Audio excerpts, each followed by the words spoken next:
Good morning or good afternoon, everyone, and welcome to the Washington Foreign Press Center's briefing on El Nino and its influence on global food insecurity. My name is Jake Goshard. I'm the moderator for this briefing. As a reminder, the briefing is on the record, and we will post a transcript of the briefing on our website at fpc.state.gov later today. For the journalists joining us on Zoom, please take a moment now to rename yourself in the chat window with your name, your outlet, and your country. We do have two briefings today. The first briefer will be NOAA Chief Scientist, Dr. Sarah Kapnick, who will be followed by the State Department's Special Envoy for Global Food Security, Dr. Carrie Fowler. Following their remarks, I will open the floor to questions, both in the room and on Zoom. And with that, I'm going to turn it over to Dr. Kapnick. Thank you for having us. I work for NOAA, the National Oceanic and Atmospheric Administration, under the Department of Commerce. NOAA is the leading source of information for all aspects relating to El Nino, from issuing the official U.S. government outlook of El Nino and forecasting and warning about the climate and weather extremes associated with it. We also monitor all of El Nino's ongoing developments and do the cutting edge research on the El Nino Southern Oscillation to help scientists understand how it works and how it may change in a warming world. Today, I'm here because we have provided the official U.S. government outlook of El Nino. It is issued the second Thursday of every month and is provided by NOAA's National Weather Service's Climate Prediction Center. The most recent official ENSO outlook by the NOAA's Climate Prediction Center came out today. At this time, NOAA continued its El Nino advisory, which we first issued in June, declaring an El Nino to be present. An El Nino advisory is issued when El Nino conditions are observed, and they're also expected to continue. The July 2023 ENSO outlook gives over a 90% chance of El Nino persisting into the Northern Hemisphere winter. The range of possibilities towards the end of the year include an 81% chance of at least a moderate strength event.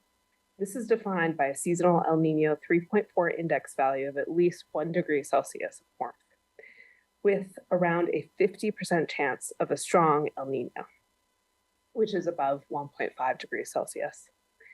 There is also a 20% chance right now that this El Nino will reach the historically strong levels of the 1997, 1998, and 2015-2016 events.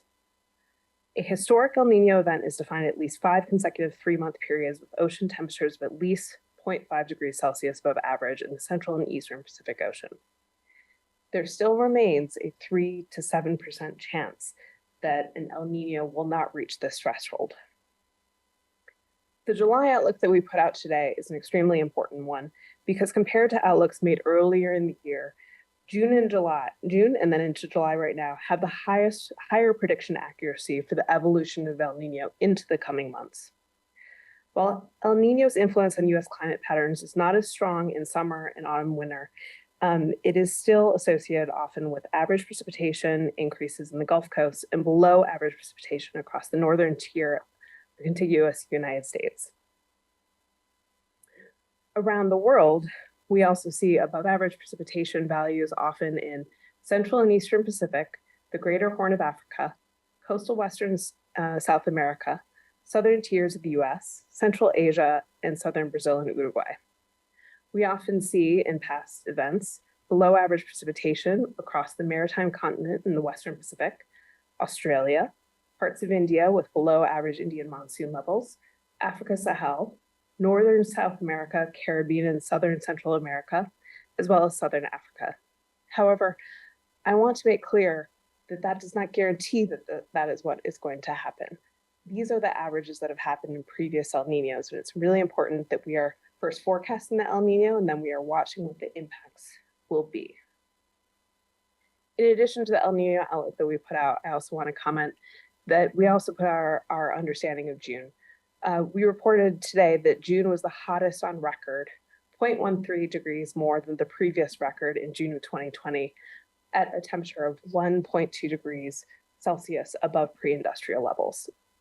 This marks the 47th June in a row and the 532nd consecutive month above the 20th century average.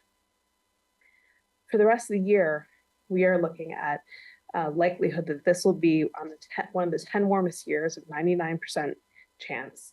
It could be one of the 5 warmest years. There's a 97% chance of that. And the likelihood of this being the warmest year on record is a 20% chance at this point in time.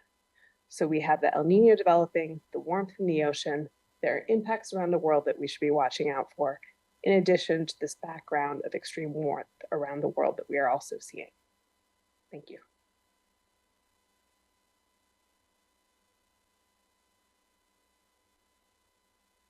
Thank you.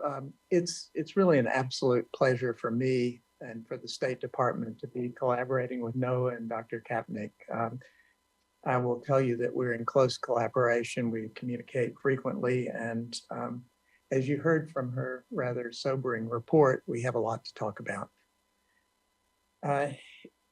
Typically, with an El Nino, you will see global reductions in economic growth and country level impacts that can actually persist for years. You also typically see global declines in production of some of the major staple crops, wheat, rice, maize. Sometimes you will see a slight increase in soybean production, but the decreases, globally speaking, of rice, wheat, and maize can be anywhere from fairly marginal to up to 4.5%, which would be quite an event. The El Nino events don't have an impact on crop yields everywhere, on every hectare of land in the world, but on a quarter to a third of land they do. We're already seeing declines in fish harvest off the coast of Peru, and in fact, just recently, Peru announced that it was suspending the anchovy harvest there for the first season. The last time they did that was the previous El Nino, 2014-15. This is important sort of historically. I can remember in the early 70s when the failure of the anchovy crop there, which by the way was a main ingredient in animal feeds and fish meal, was one of the factors that started the dominoes to fall and led to higher grain prices and eventually to the global food crisis that we saw in the early 70s. We have now fairly low global stockpiles of grain by historical standards. We also have, of course, the invasion and the war in Ukraine, which was one of the 5 top exporters of corn, of wheat, of sunflower, barley, which and it's affected those export markets tremendously, much of which was going to the Near East and to Africa.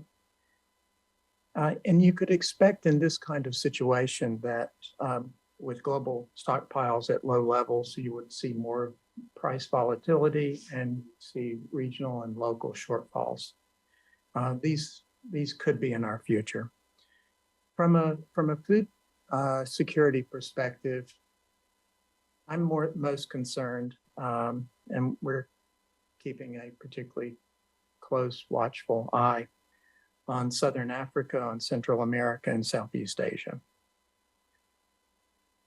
El Nino is also correlated, as a number of studies have indicated, with an uptick in conflict. It's a threat multiplier. According to one study, doubling the chances of conflict in Africa and playing a significant role in over 20% of the conflicts there since 1950.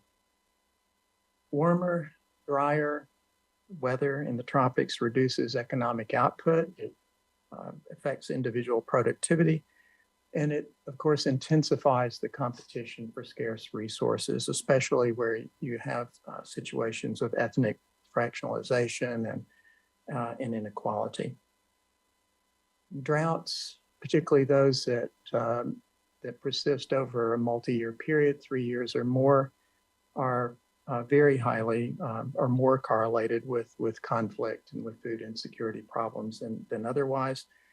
Floods, which you also see in some areas in El Nino years, are typically associated with much more rapid onset of conflicts and that are much more confined in their area of impact.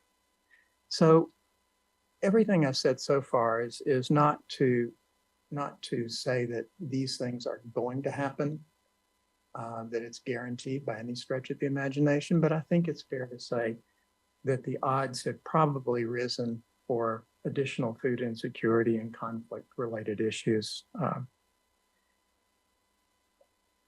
What are we doing about it? Well, we can't change the weather overnight, but the State Department has been the catalyst for a number of programs which I think are directly related to how the world is going to be responding to this El Nino and future El Ninos. We have started a program we're calling the Vision for Adapted Crops and Soils, and that's focused on Africa, where we're looking at the most nutritious crops that are traditional and traditional and indigenous crops in Africa, and looking at how they will do in a climate changed world so that we can make smart investments in the future for promoting the production of these nutritious crops that are also climate adapted. We have, under the Feed the Future program at the U.S. Agency for International Development, have put up a multi-country program in Africa that's bringing drought-tolerant maize, for example, to millions of farms in Southern Africa, probably just in time. And finally, I would just say that, as I mentioned at the top, we'll certainly be monitoring this situation, working closely with NOAA, with the Global Water Security Center and others. I think that's where I'll end it, and we'll be happy to take some questions. Excellent. Thank you both for those remarks. We'd like to open it up for questions. As a reminder for journalists joining us via Zoom, please make sure your screen name includes your name, your outlet, your country. And to ask a question, click on the raise icon at the bottom of your screen to indicate you have a question. But we'll start with questioners from the room. I will note we no longer use a handheld mic. We have mics in the ceiling, so when I call on you, you don't need to wait. Just be sure to identify yourself and your outlet. So go to Alejandra. Hey, thank you for doing this. My name is Alejandra from EFE News Agency. My question is, can you talk a little bit more? You said you're concerned about the situation in Central America. So if you could talk a little bit more about which crops in particular are being affected and what specific weather conditions are influencing that. Thank you so much. You want to talk about the weather? The crops? Okay. Well, I think the probability has obviously risen for hotter and drier weather in Central America. There are a number of factors that went into my saying that we were concerned about, in particular about Central America, Southeast Asia, Southern Africa, and I could even add to it South Asia. Part of it is simply looking at the historical El Nino patterns and what what kind of weather conditions they've created. We know that in terms of crops, that the effect can be quite pronounced on maize, key crop in Central America. Another reason why I would be concerned about Central America. And finally, another reason which typically gets overlooked is the problem that we've had in the last year or two with fertilizer applications. As you probably know, last year was a year in which we had scarcity of some types of fertilizer and very high prices. Those prices have continued to be high in local currency terms. And in particular, I've been looking at at potash fertilizers. It's not the fertilizer that a lot of people look at. And potash, however, is a fertilizer that's bankable in the sense that farmers can apply it. It will stick around in the soil for a while. Farmers will typically apply it when the prices are good and not apply it when they're high. What does potash do? Well, it doesn't give you an immediate boost in yields, but what it does do is it gives the plant more stamina to deal with environmental conditions. So if you have tough environmental conditions, such as is produced in an El Nino, and you've gone multiple years without applying sufficient rates of potash, then you make yourself more vulnerable. And the three regions that I mentioned are all regions where we believe that there has been under application of this particular kind of fertilizer. The only thing to add is that in this region, we're seeing with the ocean temperatures that are increased right now, that there's increased temperatures in the region as well. And so I think from our discussions on many of this right now, it's the question also of precipitation. Will it offset some of that with the increased warmth that we're seeing at the moment? Yes, Jihan. Do it just back. Yeah, there's no microphone anymore. Okay, what are the linkages between food insecurity, this is not the first time this is being discussed, and other problems such as rise of violence, which and migration? Has there been studies on you guys' part analyzing this possible result? Oh yeah, there've been quite a few academic studies, and they're easy to find. Actually, they're academic studies that go back almost 2,000 years on the effect of high temperatures on the incidence of conflict. And the mediating factor there is actually food production. But most recently, we've seen a number of academic studies principally dealing with Africa and food issues there, in part caused by weather conditions, heat, drought, and such. There are a number of studies which link Arab Spring even with high temperatures and rise of food prices and such. So you can begin to draw. There are many factors, of course, involved in conflict, and I wouldn't want to say that it's a straight causal line between high temperatures and conflict, but you can understand pretty easily how high temperatures affect economies, food production, food prices, et cetera, which play a big role in instigating conflict. In this particular case, what have we seen? Well, this particular case, as Dr. Katnick has said, is just unfolding now. So this is why I think we wanted to talk to you to get in a way to give you a heads up that this is, I believe that this has increased the odds that we're going to see additional food security problems this year. And if we increase those odds, then we probably should be looking at whether or not that's a factor in increased conflict. Okay. Reminder to folks on Zoom, if you have a question, please raise your hand or type the question in the chat box. Any other questions here in the room? See, we do have one question submitted via Zoom in the chat box. I'll go ahead and read it. This is from Mutker Balde from Guinea. He says, what is the package in dollar amounts to fight El Nino or prevent it in Africa? And is there any specific policy in the Sahel region or the Horn of Africa?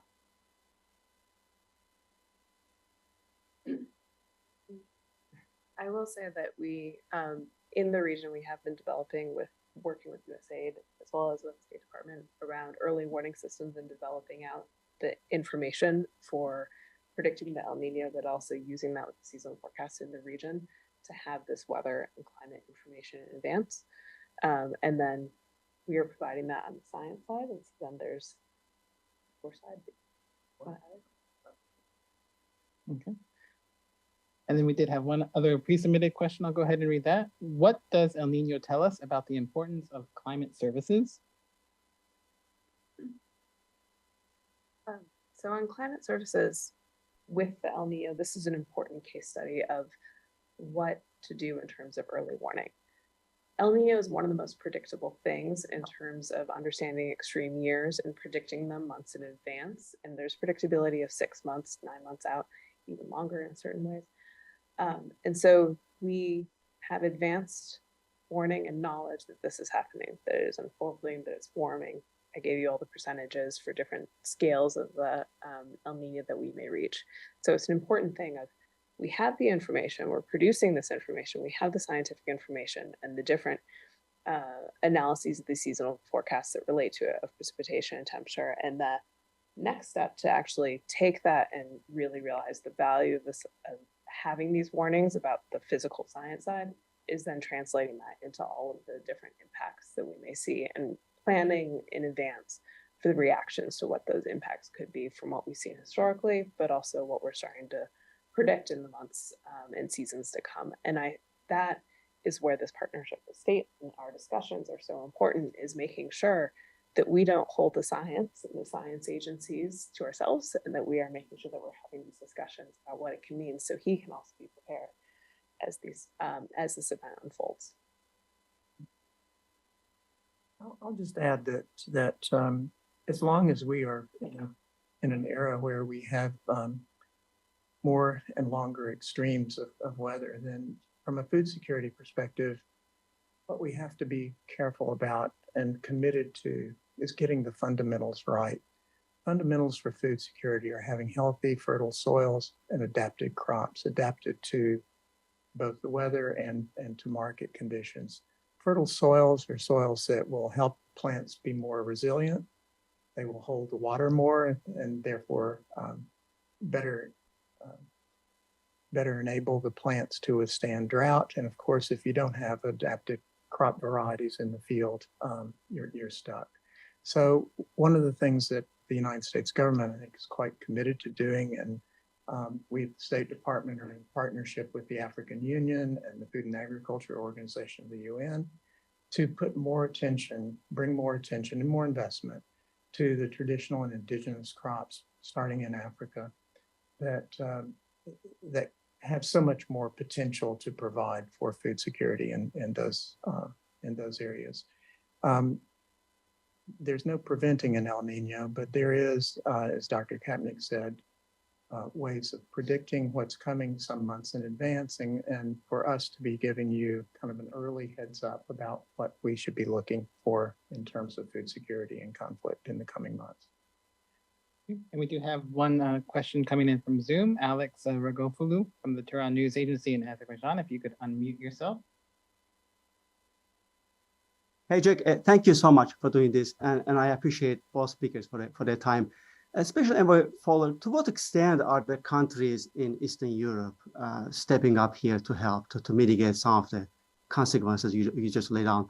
And second question, since I have you here, Russia refuses a deal, as you know, allowing the Black Sea export of Ukraine grain. Can you please explain what are the consequences, or what would be, I should say, in terms of global food insecurity perspective, because they chose this very time for not extending the deal? Thanks so much. Well, as I mentioned in my opening remarks, Ukraine has been a breadbasket for the world. It's been one of the top 5 exporters of important food grains. The invasion of Ukraine by Russia has drastically affected exports from Ukraine. We are very hopeful. Well, we would be overjoyed were the Black Sea Grain Initiative to be extended. It's scheduled to expire next week. There are indications in the media that Russia will not renew that agreement. That's quite unfortunate. It comes just ahead of the main harvest period in Ukraine, when we would hope to be getting much needed food out into the world market. We applaud and have worked closely with our European allies on the solidarity lanes to enable Ukraine to ship grain out of Ukraine, but not through the ports, which is most economical and most convenient, but overland. But long term, this is an issue that is most troubling, frankly, from a food security standpoint. We know that much of the land in Ukraine has been degraded, it's been bombed, it's been mined.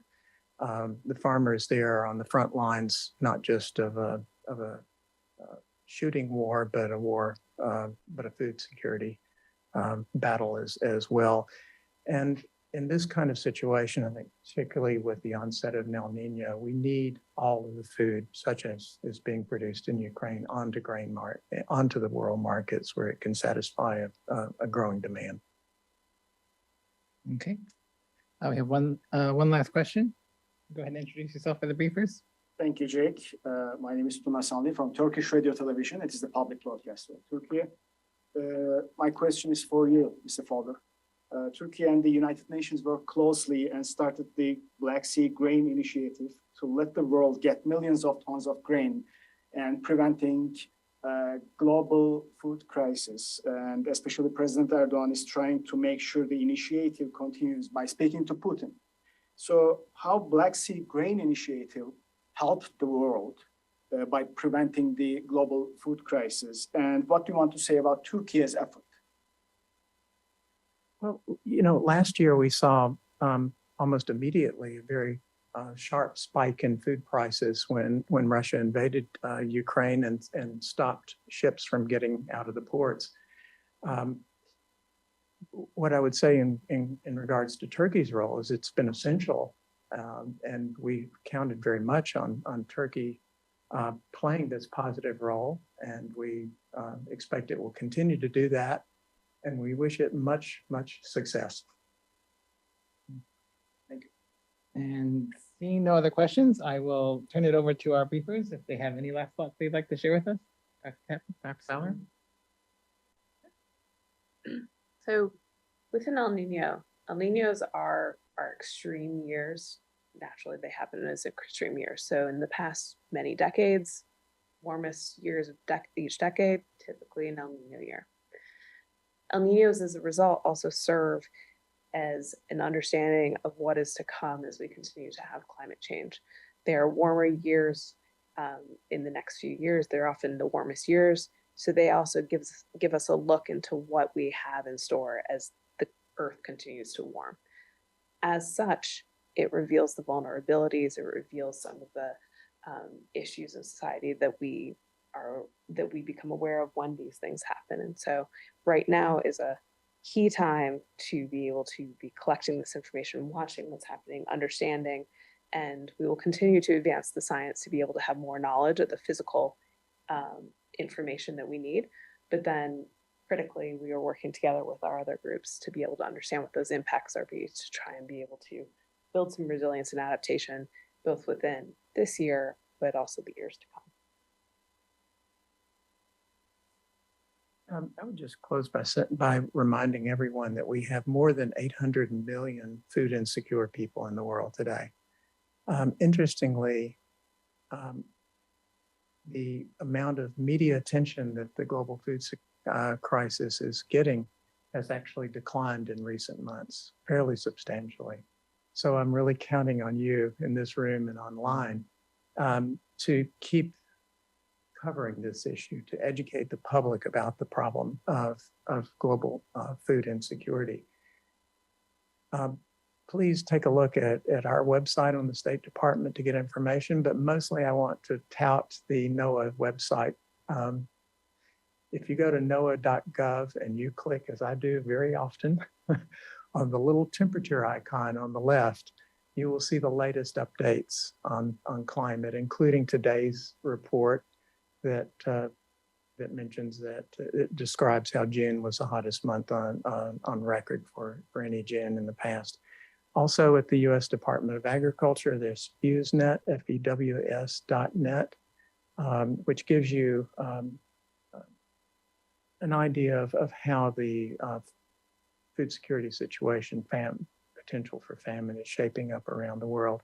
So please continue to reach out to us, call us, we're available. We want to be able to explain as best we can, as best we can predict what's happening. And I assure you in the coming months, we're going to be working together to try to make those reports to you as substantive as possible. Thank you. Thank you to both our briefers for giving us their time today, and to all of you, our FCC credentialed journalists, for joining us. This ends the briefing. Thank you. Thank you.